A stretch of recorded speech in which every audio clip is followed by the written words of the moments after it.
வரல, அது டிலே ஆயிடுச்சு. அப்புறம் கிடைச்சாங்க. அப்புறம் அவரும் டாக்டர் இன்ஜினியர் டாக்டர் கிடைக்கல, டாக்டர் தேடினாங்க.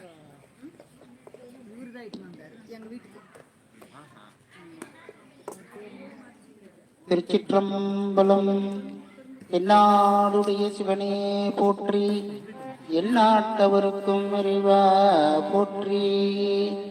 ஏகம்பத்துரை இருந்தாய் போற்றி, பாகம் பெண்ணொரு ஆனாய் போற்றி. அண்ணாமலையனும் அண்ணா போற்றி, கண்ணார முதக்கடலே போற்றி. காவாய் கனகத்திரளே போற்றி, கைலை மலையானே போற்றி போற்றி.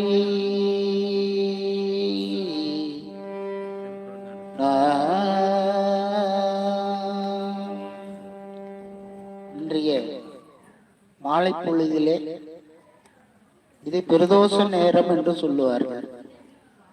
இந்த பிரதோஷ நேரத்திலே திரு வட குரங்காடுதுறை என்று சொல்லக்கூடிய தலத்திலே இறைவனை வழிபாடு செய்வதற்கு இறைவனுடைய திருவருள் கூட்டியிருக்கிறது.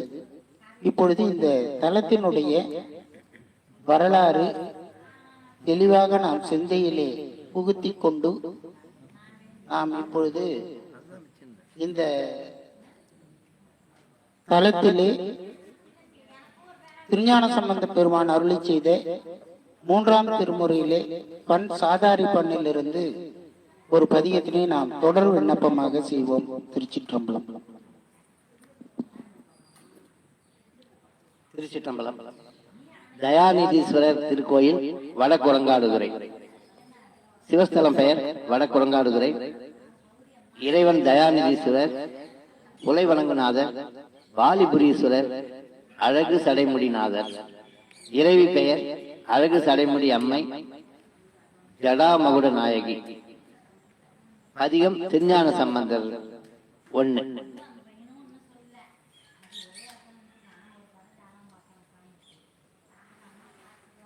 கோவில் அமைப்பு.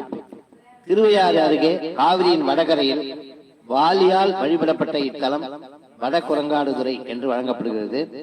கும்பகோணம் மயிலாடுதுறை சாலை வழியில் திருவிடை மருதூருக்கு அருகாமையில் சுக்ரீவனால் வழிபடப்பட்ட ஆடுதுறை என்ற பெயரிலேயே இன்னொரு தலம் இருப்பதாலும், இந்த தலத்துக்கு அருகில் பெருமாள் கோயில் என்று ஓர் ஊர் இருப்பதாலும் இரண்டையும் வேறுபடுத்துவதற்கு வடகுரங்காடுதுறை என்ற இந்த தேவார தலம் இன்று ஆடுதுறை பெருமாள் கோவில் என்று அழைக்கப்படுகிறது.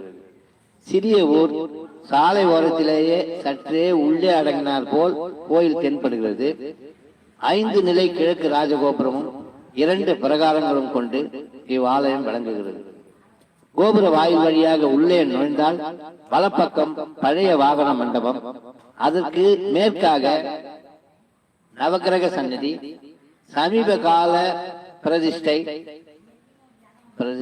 அதற்கு மேற்காக அம்பாள் சந்நிதி. மூலவர் கோயிலுக்கு போகும் உள்வாயிலுக்கு எதிரே பிரதோஷ நந்தியையும் காணலாம். இவற்றை தவிர இந்த வெளிப்பிரகாரத்தில் சந்நிதிகள் ஏதும் இல்லை. வெளிப்பிரகாரத்தின் ஒரு பகுதியில் பசு மடம் உள்ளது. உள்வாயில் வழியே நுழைந்து உள் பிரகாரத்தை அடையலாம்.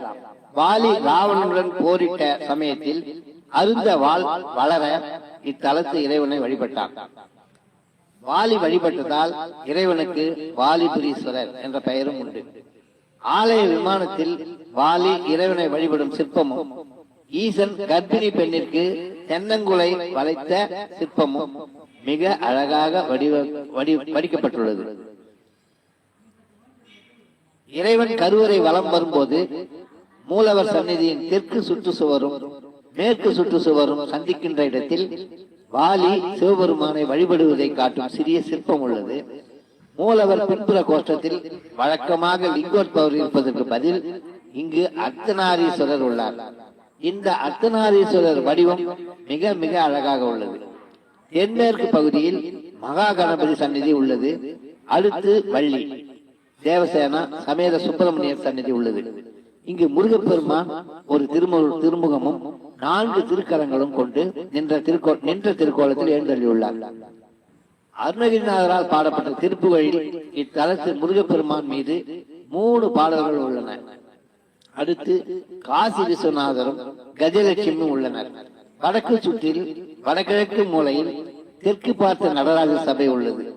இங்கே எழுந்தருளி ஆனந்த தாண்டவம் ஆடுகின்ற நடராஜ பெருமான் மூலவராக சிலாரூபமாக கற்சிலை காட்சி அளிக்கிறார். சிவகாமி அம்மையும் நடராஜரும் மூலவர்களாக இங்கு தரிசனம் தருவது வெகு விசேஷம். கிழக்கு சுற்றில் சனி பகவான், பைரவர், சூரியன், நாகர், தேவாரம் பாடிய மூவர் மற்றும் அவர்களை அடுத்து எந்த பெண்ணுக்காக தென்னங்குலையை சிவனார் வளைத்தாரோ அந்த செட்டி பெண் சிலையும் உள்ளன. கருவறையில் சற்று குட்டையான பானத்துடன் காட்சி தருகிறார் குலைவணங்குநாதர். அம்மன் சன்னதியில் இறைவி அழகு சடைமுடி அம்மை சிரத்தில் உயர்ந்த சடாமுடியுடன் அழகுடன் காட்சி தருகிறார். பௌர்ணமி நாட்களில் அம்மன் அலங்காரம் மிகவும் அழகுடன் இருக்கும். பௌர்ணமி அன்று மாலை வேளையில் 9 மஞ்சள் கொண்டு மாலை தொடுத்து அம்மனுக்கு அணிவிப்பது எல்லா தோஷங்களையும் நீக்கும் என்று பக்தர்களின் நம்பிக்கை. கர்ப்பிணி பெண்கள் இத்தல இறைவனை வணங்கி வந்தால் எவ்வித தொல்லையுமின்றி சுகப்பிரசவம் நடக்கும். தல வரலாறு. இத்தலத்தில் நல்ல வெயில் காலத்தில் ஒரு கர்ப்பிணி பெண் ஒரு முறை நடந்து வந்து கொண்டிருந்தாள். வெயில் காலமானதால் தாகம் தாங்க முடியவில்லை. தாகமும் களைப்பும் மேலிட அவள் மயக்கமுற்றாள். இத்தலத்தில் கோவில் கொண்டுள்ள ஈசன் இதை அறிந்தார். தாய்மானவராக திருச்சிராப்பள்ளியில் ஒரு பக்தைக்கு அருள் செய்த இறைவன் இங்கு அருகில் இருந்த தென்னங்குலைகளை வளைத்தார். இளைஞரை அந்த பெண் அருந்த வழி செய்து கொடுத்தார். இறைவன் அருளால் அப்பெண் தாகம் நீங்கி புத்துணர்வு அடைந்தார். தென்னங்குலைகளை வளைத்து அருள் புரிந்ததால் இறைவன் குலைவணங்குநாதர் என்று பெயர் பெற்றார். இறைவன் சந்நிதி முன் உள்ள முக மண்டப தூண் ஒன்றில் சிவலிங்கத்தை வழிபடும் ஆஞ்சநேயரை காணலாம். அனுமன் சிவலிங்க வழிபாடு செய்த 5 முக்கிய சிவத்தலங்களில் வடகுரங்காடுதுறையும் ஒன்று. இந்த தூண் ஆஞ்சநேயர் ஒரு பிரார்த்தனா மூர்த்தி. இவரிடம் என்ன நேர்ந்து கொண்டாலும் உடனடியாக நிறைவேற்றி வைப்பார். கருவறையை சுற்றி வரும்போது காணப்படும் தட்சிணாமூர்த்தி சந்நிதி மிகவும் விசேஷமுடையதாகும். இவரை மனமாற பிரார்த்திப்பதால் குருபலம் பெருகும். மேலும் இவ்வாலயத்தின் இறைவன் கருவறை வடக்கு கோஷ்டத்தில் காணப்படும் விஷ்ணு துர்க்கை மிகவும் சக்தி உடைய தெய்வம். 8 கைகளுடன் காணப்படும் துர்க்கைக்கு பால் அபிஷேகம் செய்தால் பால் நீல நிறமாக மாறுவது சிறப்பாகும். இத்தலத்தில் துர்க்கைக்கு ராகுகால பூஜை செய்யும் பெண்களுக்கு விரைவில் திருமண பாக்கியம் கைகூடும் என்பது ஐதீகம். முக மண்டபம், மகா மண்டபம், அர்த்த மண்டபம் ஆகிய அமைப்புகளுடன் கூடிய சந்நிதியில் அருள்மிகு அழகு சடைமுடி அம்மை என்னும் பெயருடன் அம்பாள் நின்ற கோலத்தில் 4 திருக்கரங்களுடன் காட்சி தருகிறாள்.